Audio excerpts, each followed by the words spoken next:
السلام علیکم ورحمۃ اللہ وبرکاتہ۔ اعوذ باللہ من الشیطان الرجیم، بسم اللہ الرحمن الرحیم۔ الف لام میم، سورہ بقرہ۔ الف لام میم، ان حروف کو مقطعات کہتے ہیں۔ ان کے اصلی معنی تک اوروں کی رسائی نہیں، بلکہ یہ بھید ہے اللہ اور رسول کے درمیان جو بوجہ مصلحت و حکمت ظاہر نہیں فرمایا، اور بعض اکابر سے جو ان کے معنی منقول ہیں اس سے صرف تمثیل و تنبیہ و تسہیل مقصود ہے، یہ نہیں کہ مراد حق تعالیٰ یہ ہے۔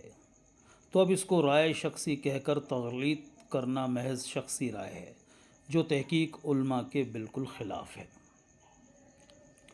ذالک الکتاب لا ریب فیہ ھدی للمتقین، ذالک سے مراد وہ، یہ کتاب، لا نہیں، لا ریب فی، کوئی شک اس میں، ھدی للمتقین، ہدایت ہے واسطے ان کے جو متقی ہیں۔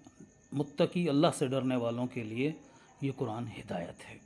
اس کتاب میں کچھ شک نہیں، راہ بتلاتی ہے ڈرنے والوں کو، جن کے دل میں خشوع ہے، خوف ہے اللہ پاک کا، یہ ان کے لیے سراسر ہدایت ہے۔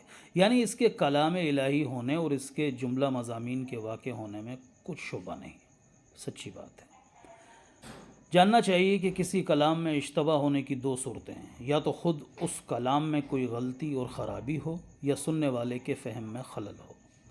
اول صورت میں محل ریب یہ کلام ہے، اور دوسری صورت میں محل ریب حقیقت میں سمجھنے والے کا فہم ہے۔